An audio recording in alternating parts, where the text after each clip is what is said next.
Welcome to Invest in Women, the podcast series. Your insight into the growing wealth of women and the issues that impact their business and yours. See what happens when you educate, empower, and invest in women. Schwab Advisor Services is proud to support the Invest in Women podcast series and to advocate on the industry's behalf to attract new, diverse talent. Schwab Advisor Services is passionate about supporting independent registered investment advisors with the insights and strategies needed to grow their business. Explore your path to independence at advisorservices.schwab.com. Brenda O'Connor Juanas is here with us today, Senior Vice President of Wealth Management at UBS. Brenda, thank you for being with us today. No, thank you so much for having me, Melissa. I'm excited to be here. Happy New Year. I'm not sure if I'm still allowed to say Happy New Year. It's January 13th. I never know the cutoff, but thank you for having me. Yes. Well, I mean, we're recording this on Friday the 13th. And it's a lucky day, right? And Happy New Year. And I'm glad you brought that up because it is important to talk about, because I think for a lot of people mentally, when a new year starts, it's like, okay, now I'm going to reset, refresh, see what I'm not doing right and try to start doing something well. And I wanted to touch first on the fact that you work with business owners. I think that a lot of times when we talk about the financial industry, we talk about individual clients who are thinking about retirement. But when it comes to business owners, you assume that they have their act together and they know everything because they own a business, but they really need to keep an eye on their financial portfolio. And let's talk about this year. You got a new year, a new mindset. What should they be thinking about? Right. And we could talk a little bit later broadly what's happening in the economy. But what I'm talking to my business owner clients about and what I'm hearing from them as well is really three things. And listen, the writing is on the wall. Things do and feel like they're looking better, that we're towards the end of the tunnel than the beginning. But there are three important messages that we are talking to our business owner clients about. Number one, you have to stay resilient and flexible. And even though this positivity is in the air, it could take longer than you think for things to normalize. And that really leads into point number two, to expect the worst case scenario. So expect that things are going to be challenging for 6 to 12 months longer than you anticipate, just so you have the wherewithal to navigate the worst case scenario. And the third thing we're really seeing and speaking to our clients about is the opportunity to be exactly that, opportunistic. These dislocations in markets that we've seen in the last 12 to 18 months do create opportunities for business owners, do create opportunities to take advantage of weaker competitors, for example.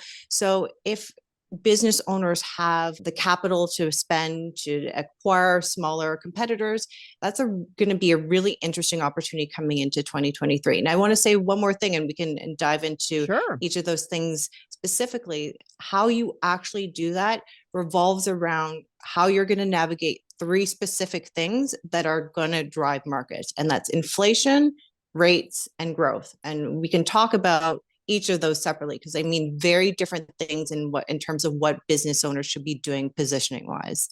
Yeah, well, let's jump in. But first, I want to ask more of a psychology question about business owners, because if you try to give them this advice without having gone through a pandemic, I assume they may or may not listen to you, because before the pandemic, the economy was doing great.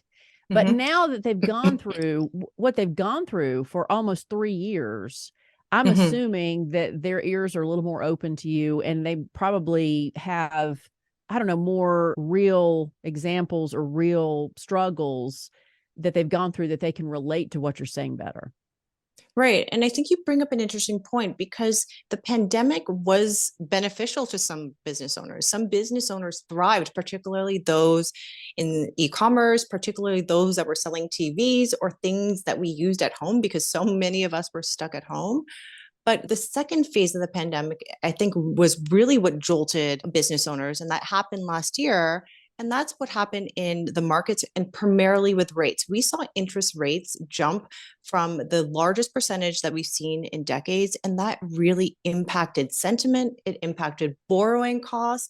It impacted financial markets and access to capital that these businesses need in order to grow. So there are really two dichotomies that played out over the last 3 years, both positive and negative, that have really kind of dislocated how business owners and founders navigating, growing, and running their businesses. Well, I guess you get into routine, right? We all do. It's human nature that once you're in a system, you adapt to that system and you just assume that system is going to be running consistently from here on out.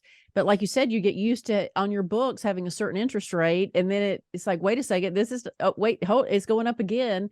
So you talked earlier about, just being flexible, being adaptable. And I would assume that, like you said, you have to really think throughout this year to have to be ready for any negative changes that may take effect in your business.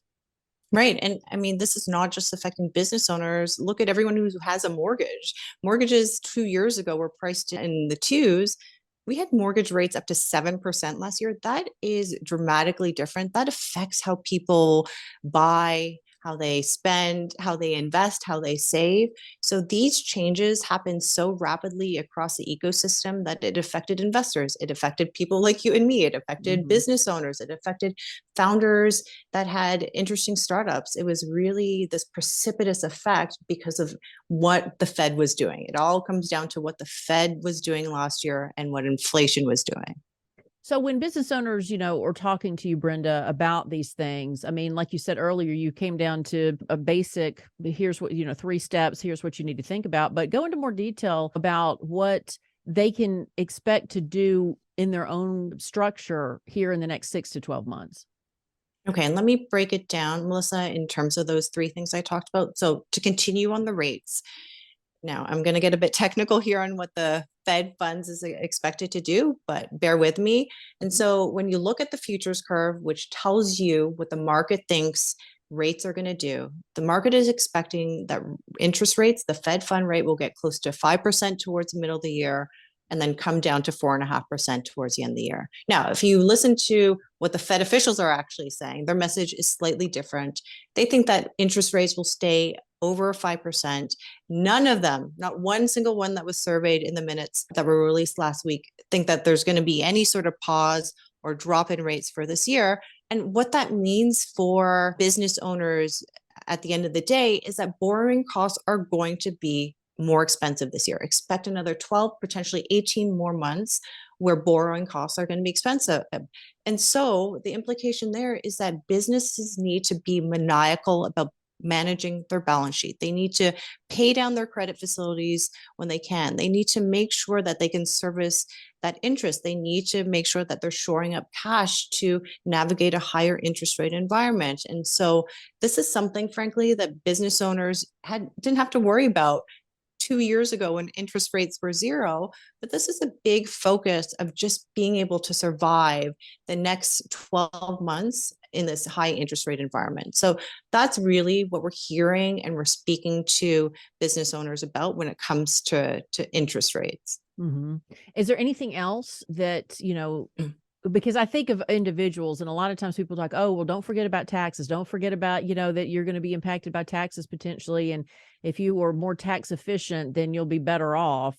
Is that the same for small businesses or business owners as well? Is that they need to keep an eye also on, like you said, rates, as well as all these other things that could be just kind of bleeding out or seeping out some of their profits? Sure. I mean, taxes are a big part of being an individual investor, but also a business owner. We see this a lot as business owners get closer to a liquidity event or a transaction. There are interesting things you can do on the tax side in terms of residency. So where I live in Florida, a lot of business owners consider pre-liquidity event relocating states for that advantageous tax advantage. But the other thing that investors and particularly business owners care about, and I think they should care about this year, are 2 other things that I mentioned. So inflation and growth. And we've heard so much about inflation over the last 12 months. It affects us all, but it affects business in a slightly different way. Well, I am not a business owner. It intimidates me. So Yeah. I think, if you are a business owner, I'm sure it intimidates you as well. And so I think there's an importance to working with somebody I assume if you're working in the financial industry as a business owner, you work with somebody to help you with your own finances. Is that a naive perception?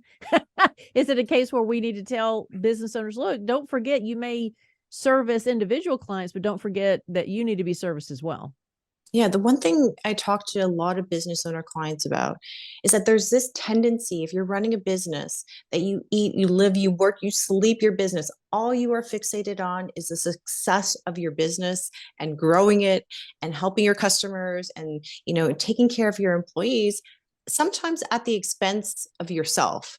And this is important because as you grow your business, and if you're lucky enough to have a transaction or a liquidity event where you're selling to a competitor or even going public, your personal situation matters. And that's why it's so important to get structured appropriately, to hire the best accountants and lawyers to help ensure that you maintain your equity, to ensure you're structured in a way that post a liquidity event or sale, that you're putting the most number of dollars in your pocket versus to taxes or to other stakeholders in the sale.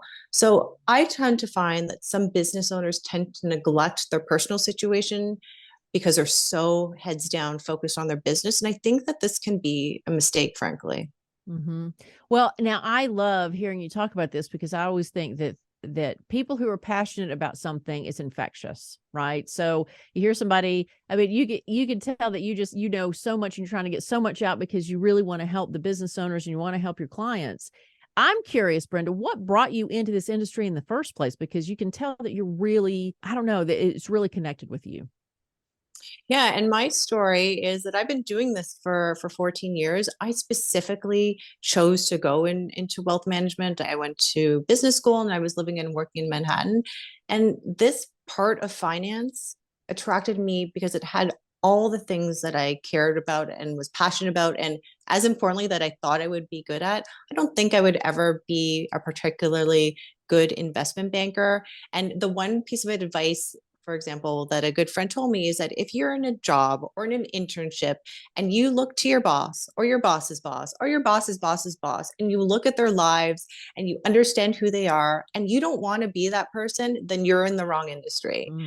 And so when I got into wealth management and I looked at my boss and boss's boss and boss's boss's boss, and I saw their lives, I saw what they did, I saw what their work-life balance was like, I saw what they aspired to do. That's something I wanted to do. So I was very focused on following this path. And listen, it definitely has not always been easy. I've had a ton of struggles and hurdles and we can talk about those. But I think where I am now really solidifies that this was the right move and right career for me. And the fact that you can hear the passion in my voice is not vain. Like, I love what I do. I love that I get to work with interesting business owners and entrepreneurs. I always tell people that I don't particularly work with big family offices of legacied or storied families. I work with people and entrepreneurs that build companies, that create things that change how we live and how we work, how we shop, how we talk.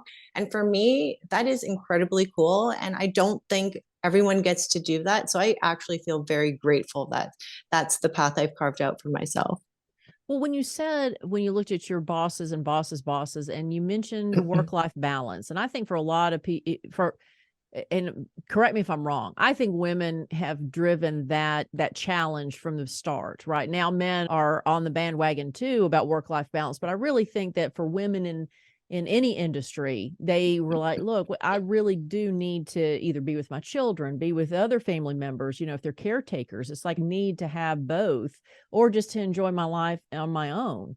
So I think that when, women, especially if they're in this industry, are looking for that. I mean, the fact that you have achieved that and that's something that you openly talk about in your company and strive for, I think that's very important. And I think for me personally, I think it's very inspiring because I think that would probably help you be more passionate about your job. For sure. And Melissa, I have two young daughters. They're 4 and 6. My 4-year-old's going on 15, but I want to spend time with them. I'm not naive to think that this moment isn't fleeting. They're going to be teenagers in a second, and I don't want to miss that. But at the same token, because I have daughters, I'm modeling for them. I'm signaling for them. So I want them to see their mother doing something meaningful, doing something that's financially rewarding. As much as people don't talk about that, I think it's important to do something that they are satisfied with. And I do believe that I'm modeling that for my daughter. Say one more thing. I think that being a woman with a family, with other things that are happening in my life other than the career I love, makes me relevant to the clients I work with. It allows me to connect. It allows me to resonate with them because at the end of the day, I'm managing money, I'm picking stocks, I'm putting portfolios together. But above all, what I do is I work with people and I need to find ways to connect. And being a mom and having a family and doing all these things that I just mentioned helps me to do that in a really powerful way. Well, and I think that it helps, yes, the business owners relate to you, and it helps take this, I don't know, I don't this the intimidation. I'm trying to think of another word. Like I think for a lot of people, they assume when it comes to any kind of wealth management that you have to be extremely wealthy in order to get any kind of management. And wealth is wealth. And so Mm-hmm. I think that it for me, I think it would help a lot of women, business owners or individuals to understand, wait a second, this is also what I can do, right? Because, we have hopefully getting out of that idea that money equals men, fathers are the ones that handle the money, the mothers don't, that kind of thing. But there's some families that still pass that tradition down. And I think it's very unfortunate and it's detrimental to the women in your family. Absolutely. I also think that in terms of being relevant and being able to resonate, I run my own business. Yeah, I work at UBS. I'm an employee of a firm, but I'm running my own business. I have my own P&L. I am growing my clients. So that allows me to really relate to clients because I understand what they are doing. They are also building businesses. The other thing I would say, and you talked about this a little bit in terms of wealth, the business owner clients that I work with today, some of them are billionaires. Some of them have had incredible stories where they've had successful companies. But some of the businesses and founders I work with, you wouldn't know who they are. You wouldn't recognize their companies. And that's because I've made this very concerted effort to partner with founders early. Because here's my thesis: Elon Musk, he's not going to pick up my phone call right now. He has thousands of people that are soliciting his business. But if I can get a founder early, someone who I believe in what they're doing and building a business that's interesting, someone who will take my advice, who needs my help along their journey, that's going to pay dividends along the way. And that engenders a very real type of loyalty that you cannot replicate later down that business owner's path. So I'm very, very concerted and I really focus on partnering with founders early in their journey. I think that's very smart. And then, I mean, it's you grow together and Exactly. it's like another child where you see them develop. It's like, oh, look, you're doing so good.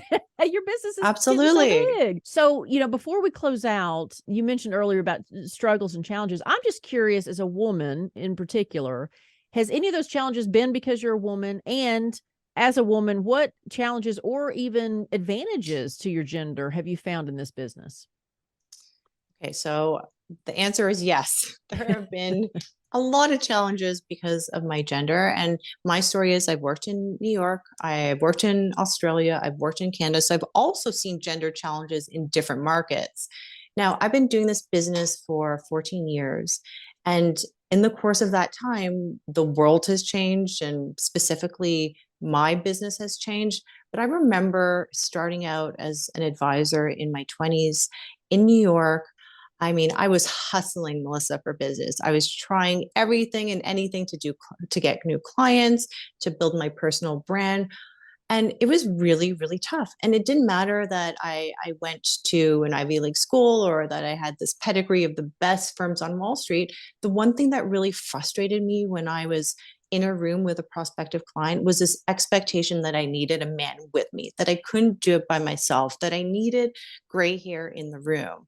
Now, I hope that's changed for younger women who are in this business today, because frankly, the world has changed for the last 5 years, over the last 5 years, really. But that was extraordinarily difficult for me. And it took me years to overcome that and to break through those stereotypes. And it was also frustrating because often when I did have men in the room, I was smarter than them. I was Right. better than them. I knew that, but I needed them beside me as a credibility check. And that was something that was very difficult from a psyche perspective, from a logistics perspective, just to navigate how to be taken seriously and how to, understood for your own worth. Well, and like you said, I hope things are changing, and you're one of the people that is changing this. So Brenda, thank you so much for being a part of the show, and thank you for helping the clients that you help, because hopefully, there's those listening like, wait a second, I need some help too. So again, thank you so much. It's a pleasure talking with you. Thank you, Melissa.